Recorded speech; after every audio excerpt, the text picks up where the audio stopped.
Você já enganou o bobo hoje? O Dia da Mentira, também conhecido como Dia dos Bobos, é celebrado em muitos países em 1º de abril de cada ano.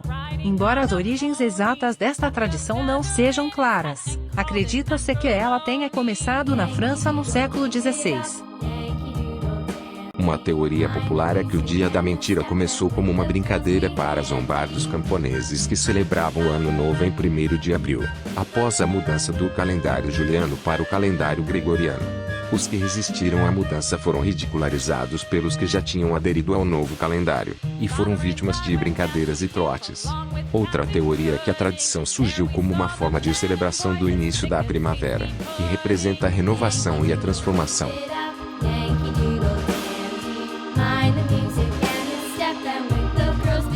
Hoje em dia, o Dia da Mentira é celebrado em muitos países e é uma oportunidade para as pessoas fazerem brincadeiras, piadas e trotes.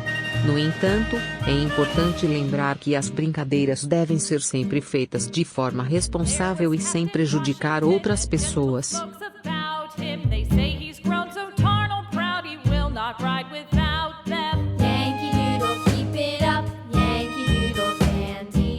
O Dia da Mentira é uma data que muitas pessoas aproveitam para fazer brincadeiras e pegadinhas com amigos, familiares e colegas de trabalho. No entanto, é importante lembrar que as brincadeiras devem ser sempre feitas de forma responsável e sem prejudicar outras pessoas. Algumas ideias de pegadinhas que podem ser feitas no Dia da Mentira: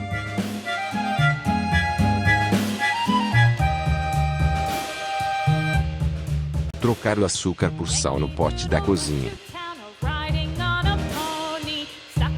Colocar um bilhete falso na porta do banheiro indicando que está fora de uso.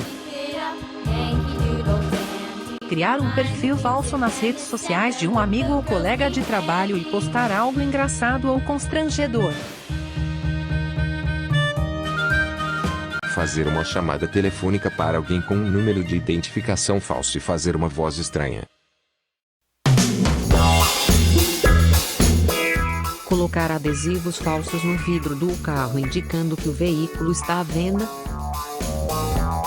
Esconder o telefone de alguém e fazer tocar em um local inesperado.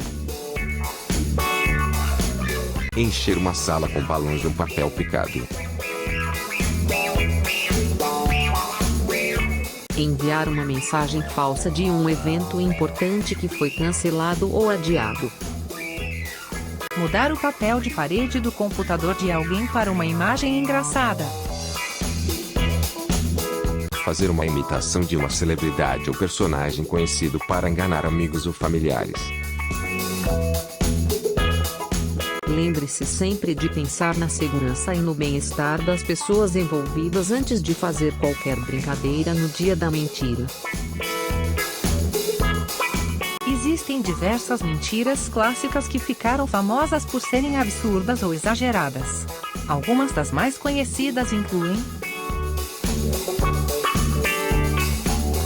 A Guerra dos Mundos. Em 1938, Orson Welles apresentou um programa de rádio que adaptava o livro A Guerra dos Mundos, de H.G. Wells. A narração foi feita de maneira tão realista que muitas pessoas pensaram que era uma transmissão ao vivo de uma invasão de marcianos nos Estados Unidos.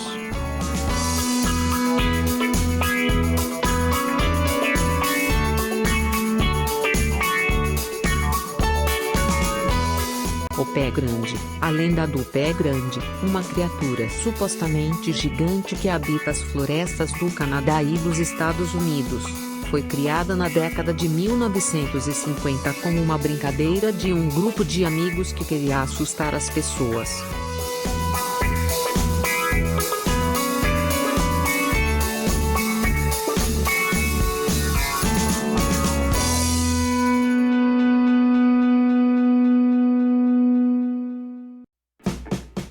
A planta que dá cigarros. Na década de 1940, um cientista chamado Luther Burbank anunciou a criação de uma planta que produzia cigarros diretamente, sem precisar do processo de colheita e fabricação. A história era falsa, mas muitas pessoas acreditaram. Em 1984, o empresário e aventureiro Richard Branson lançou um balão de ar quente em uma tentativa de circunnavegar o globo terrestre. No meio da viagem, Branson anunciou que seu balão havia caído no oceano e que ele havia sido resgatado pela Marinha Britânica. A história era falsa, mas foi amplamente divulgada pela imprensa. A lenda do monstro do Lago Ness, uma criatura pré-histórica que habita um lago na Escócia, existe desde o século VI. Embora nunca tenha sido comprovada, a história atrai turistas de todo o mundo até hoje. É importante lembrar que, embora essas histórias sejam consideradas mentiras, muitas vezes elas têm um fundo de verdade ou são baseadas em fatos reais. Além disso, a linha entre a verdade e a mentira pode ser tênue em algumas situações, como no caso de brincadeiras inofensivas no Dia da Mentira.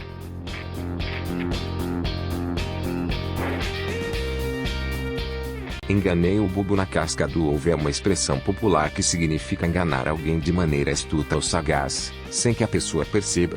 A expressão também pode ser usada para se referir a uma pessoa que foi enganada facilmente.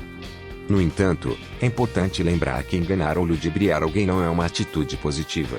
A honestidade e a sinceridade são valores importantes para construir relações saudáveis e de confiança. É sempre melhor falar a verdade e evitar enganar as pessoas, mesmo que seja de maneira aparentemente inofensiva. Existem muitos mentirosos famosos na história, incluindo políticos, líderes religiosos, artistas e outras figuras públicas. Alguns dos mentirosos mais famosos incluem Pinóquio, personagem de ficção que foi criado por Carlo Collodi em 1883, que ficou famoso por mentir compulsivamente.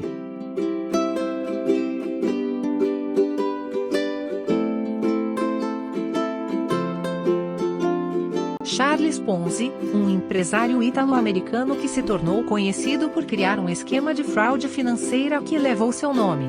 O esquema Ponzi foi o precursor das pirâmides financeiras. Ele prometia altos retornos financeiros aos investidores, mas na realidade não tinha fonte de renda e pagava os primeiros investidores com o dinheiro de novos.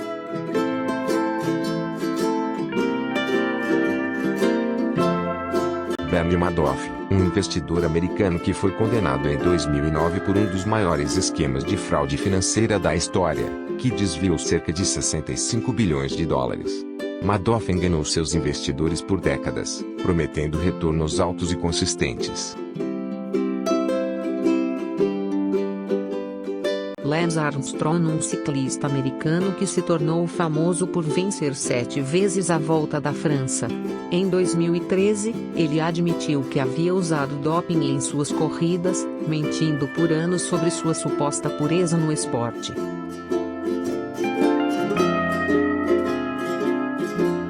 Richard Nixon, o 37º presidente dos Estados Unidos, que ficou conhecido por seu papel no escândalo Watergate, que incluiu mentiras e tentativas de encobrir ações ilegais de seu governo. Joseph Smith, fundador da Igreja de Jesus Cristo dos Santos dos Últimos Dias, mais conhecida como Igreja Mormon, que afirmava ter recebido revelações divinas. No entanto, muitas de suas afirmações foram questionadas por historiadores e críticos. Bill Clinton, o 42º presidente dos Estados Unidos, que ficou conhecido por seu envolvimento com a estagiária da Casa Branca, Monica Lewinsky. Clinton mentiu publicamente sobre o caso e foi submetido a um processo de impeachment. Essas são apenas algumas das figuras públicas mais conhecidas por mentirem ou enganarem outras pessoas. É importante lembrar que honestidade é uma virtude importante em qualquer relacionamento, seja pessoal ou profissional.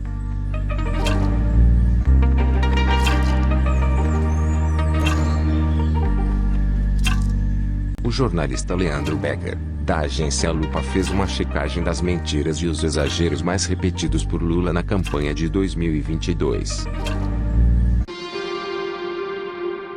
criação da lei da lavagem de dinheiro e aumento de salário acima da inflação para pelo menos 90% das categorias de trabalhadores organizadas foram as mentiras mais repetidas pelo ex-presidente Luiz Inácio Lula da Silva, PT, durante a campanha no primeiro turno das eleições de 2022.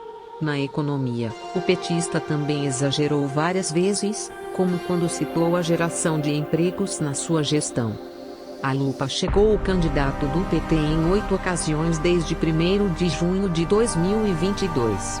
O número é inferior às 15 checagens de Jair Bolsonaro, PL, porque Lula, além de ter faltado ao debate do SBT, declinou de certas entrevistas e sabatinas, como na Rede TV, na Jovem Pan, no Pânico e em podcasts como, por exemplo, o Flow.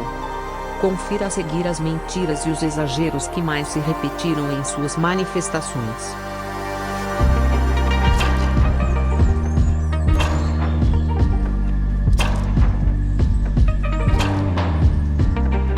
Combate à corrupção. Foi no meu governo que a gente criou a Lei contra a Lavagem de Dinheiro. Luiz Inácio Lula da Silva, PT, candidato à presidência da República. Falso. Lula mentiu 4 vezes sobre a criação ou adoção de medidas para combater a corrupção.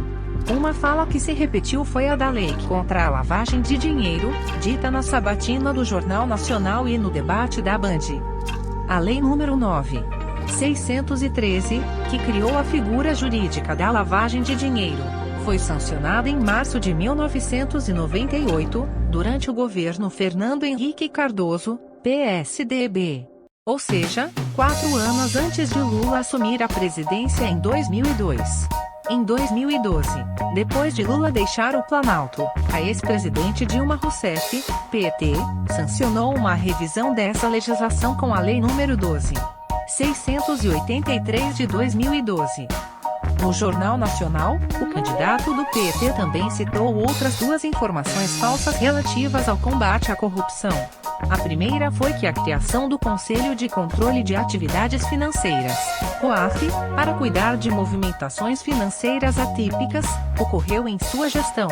Na verdade, o Conselho foi criado com a Lei N. Graus 9.613/98, no governo de Fernando Henrique Cardoso, PSDB. A segunda foi que na sua gestão o Conselho Administrativo de Defesa Econômica, CADE, passou a combater os cartéis. Isso ocorreu a partir em 2011, durante o governo Dilma, quando houve uma revisão de normas, entrando em vigor a nova Lei de Defesa da Concorrência.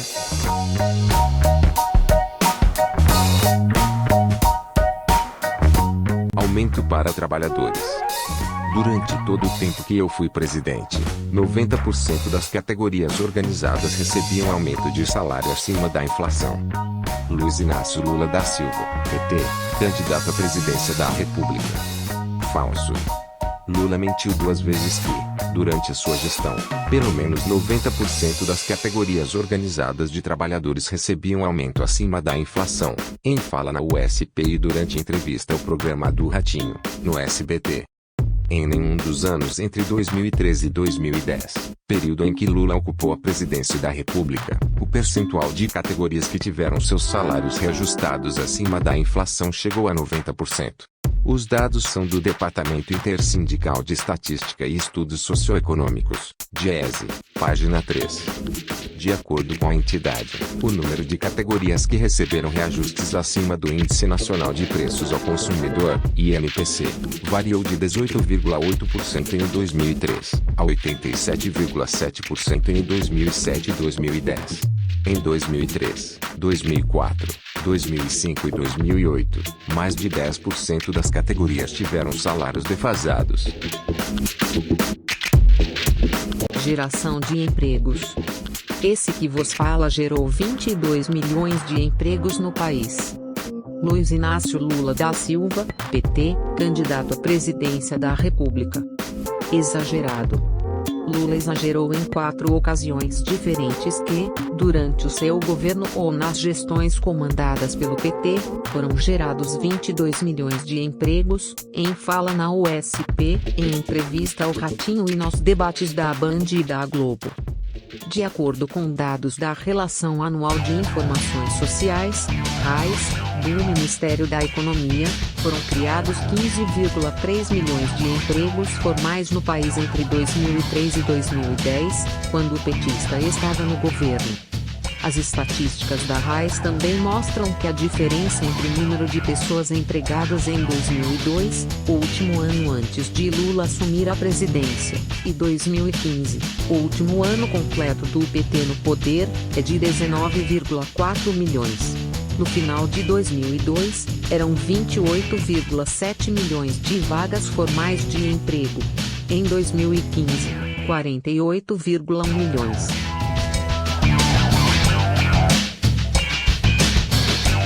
Negócios internacionais. Quando cheguei à presidência, nosso fluxo de balança comercial era de 108 bilhões de dólares. Deixamos com quase 482 bilhões de dólares. Luiz Inácio Lula da Silva, PT, candidato à presidência da República. Exagerado. Lula exagerou ao menos 3 vezes ao falar da balança comercial em sua gestão, na sabatina da CNN, no programa do Ratinho e no debate da Globo. Além disso, oscilou entre citar o valor em dólares, em reais ou sem mencionar a moeda. Em 2002, ano em que o petista foi eleito para o primeiro mandato, o fluxo da balança comercial no Brasil, soma do volume de exportação e de importação, era de 108,3 bilhões de dólares. Segundo os relatórios disponíveis no Comexstat, página que reúne informações estatísticas sobre o comércio exterior do país desde 1997, o valor de exportação no Brasil naquele ano foi de 60,1 bilhões de dólares, enquanto que o de importação foi de 48,2 bilhões de dólares. Já em 2010, último ano de Lula na presidência, embora tenha mais do que triplicado, o montante chegou a 383,7 bilhões de dólares, quase 100 bilhões de dólares a menos do que afirmou o político. Naquele ano, o Brasil exportou 200,4 bilhões de dólares e importou 183,3 bilhões de dólares.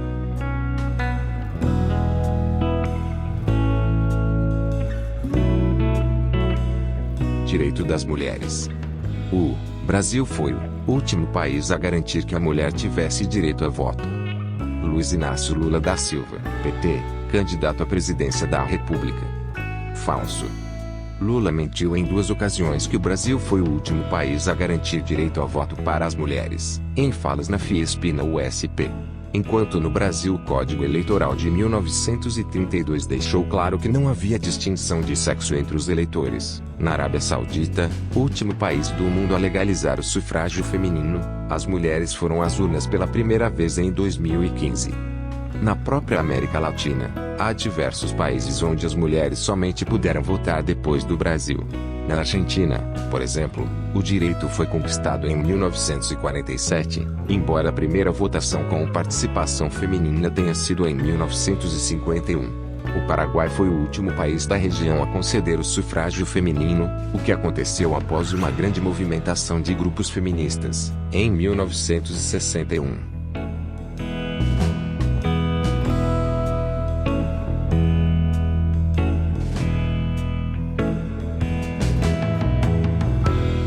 Estudantes na universidade. Quando eu saí da presidência, tinham 8,5 milhões de pessoas na universidade.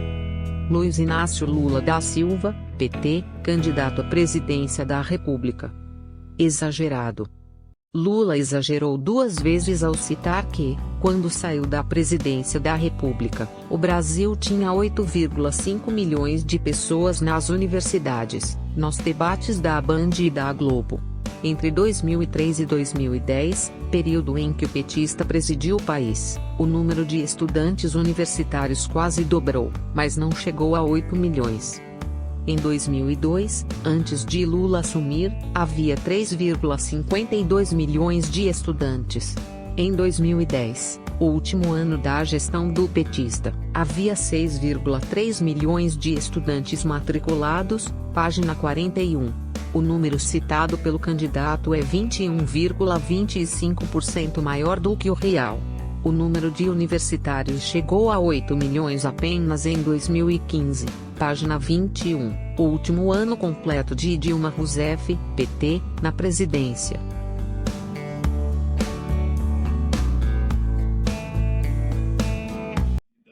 Para aqueles que a gente representa e para aqueles que fazem parte da nossa família. E foi vocês, aqui na porta da Volkswagen, naquele tempo em que a Volkswagen tinha uma chefe chamada Yara, onde trabalhava a maioria das mulheres, e que essas mulheres, para ir no banheiro, tinha que pegar uma placa, e se fosse 2 vezes, as mulheres às vezes eram mandadas embora, e tinha mulher que ela fazia xixi na máquina trabalhando com medo de pedir para ir no banheiro. E foi muita luta para que a gente conquistasse o direito de vocês andarem de cabeça erguida nessa fábrica.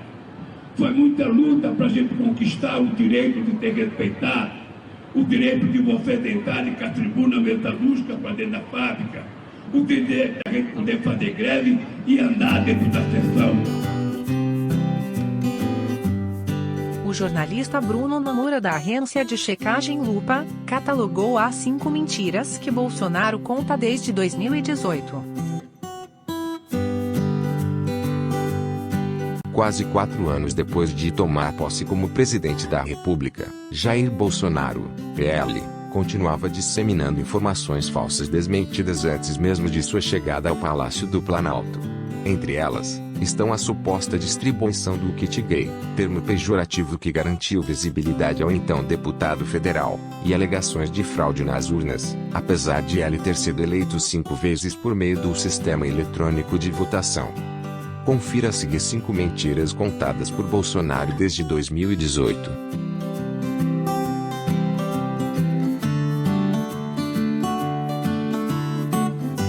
Kit gay. Minha briga sempre foi contra o material escolar. O Haddad era ministro da Educação. Ele que criou o kit gay. O aluno precisa aprender física, química, matemática, geografia, português, e não sexo. Qual pai quer que o filho aprenda sexo a partir de 6 anos de idade? Jair Bolsonaro em entrevista ao programa Pânico, da Rádio Jovem Pan, em 9 de outubro de 2018. Falso. Bolsonaro, que se notabilizou em seus anos de atuação na Câmara como um dos principais disseminadores do termo kit gay, ressuscitou a teoria conspiratória da ideologia de gênero durante a campanha de 2018 contra Fernando Haddad. Não há, no entanto, nenhuma evidência de que materiais didáticos com conteúdo sexual explícito tenham sido distribuídos em escolas durante as gestões petistas. Anteriormente, Bolsonaro já havia criticado a distribuição, por parte do Ministério da Educação, de materiais educativos do programa Escolas Sem Homofobia. Em nenhum deles havia cenas de sexo ou incitação à iniciação sexual, como sugeria Bolsonaro, mas mensagens sobre respeito e combate ao preconceito, aprovadas, inclusive, por especialistas e entidades como a Unesco e o Conselho Federal de Psicologia. Além disso, o conteúdo tinha como público-alvo estudantes de ensino médio, e não crianças de 6 anos de idade. O material, contudo, sequer chegou às escolas após ser vetado pelo então presidente Dilma Rousseff por pressão de parlamentares conservadores. Em 2018, as críticas de Bolsonaro se voltaram ao livro Aparelho Sexual e Cia, da escritora francesa Hélène Brulé. O então candidato acusou falsamente gestões petistas de distribuírem a obra em escolas públicas, o que jamais ocorreu. O próprio MEC e a editora Companhia das Letras, responsável pela publicação no Brasil, desmentiram Bolsonaro. Vale ressaltar também que o livro é indicado para jovens de 11 a 15 anos.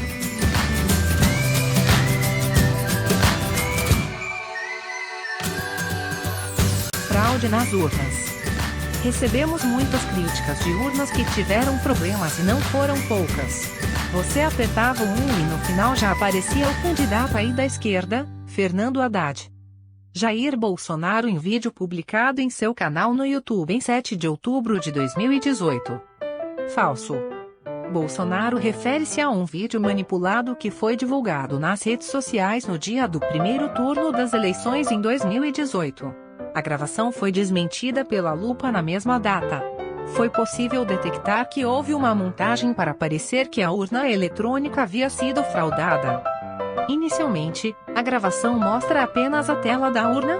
Uma mão aperta um botão fora de quadro e o nome de Fernando Haddad, PT, aparece. Peritos em edição atestam que há dois sons de cliques distintos, ou seja, duas pessoas apertam as teclas praticamente ao mesmo tempo. Posteriormente, a gravação mostra o teclado inteiro. Nesse trecho, há evidências de que o vídeo que aparece na tela foi plantado.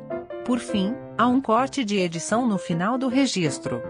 Em nota, o Tribunal Superior Eleitoral confirmou que o vídeo é falso.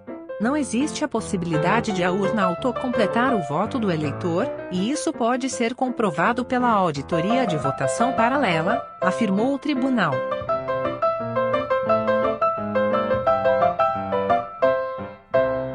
Inocência no Mensalão.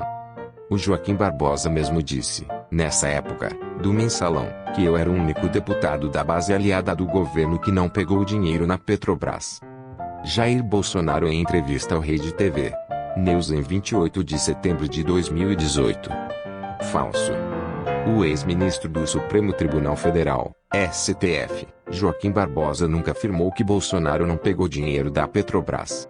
Em 2012, durante o voto no julgamento do Mensalão, Barbosa citou Bolsonaro, página 17, para dizer que é somente ele, na época deputado federal pelo PTB, votou contra uma subemenda ao projeto de lei de falências em 2003. Líderes de 4 partidos teriam recebido propina do PT para orientar suas bancadas para aprovar a proposta. Durante o julgamento, Barbosa afirmou: os relatórios dessa votação demonstram que vários parlamentares do Partido dos Trabalhadores também desobedeceram à orientação da liderança do partido e do governo e votaram contra a subemenda em referência. Por outro lado, os líderes dos 4 partidos, cujos principais parlamentares receberam recursos em espécie do Partido dos Trabalhadores, orientaram suas bancadas a aprovar o projeto, que for encaminhado pelo governo. Somente o senhor Jair Bolsonaro, do PTB, votou contra a aprovação da referida lei. Todos os demais votaram no sentido orientado pelo líder do governo e do Partido dos Trabalhadores na Câmara dos Deputados.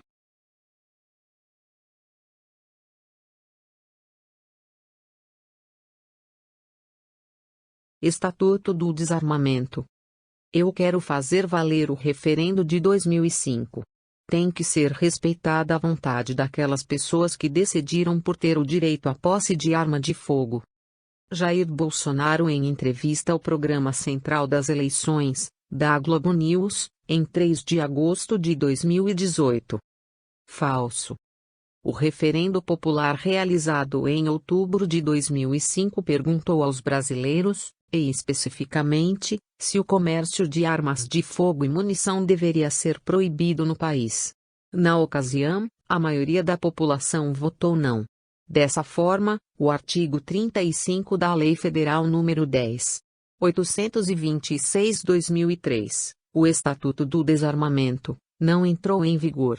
Prevaleceu, portanto, a vontade popular, sem qualquer interferência nesse ponto por parte do governo federal. Contudo, outros dispositivos do Estatuto do Desarmamento não foram questionados no referendo e seguiram valendo.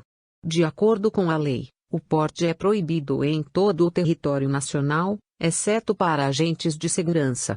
Para obter a posse, também é necessário atender a requisitos legais.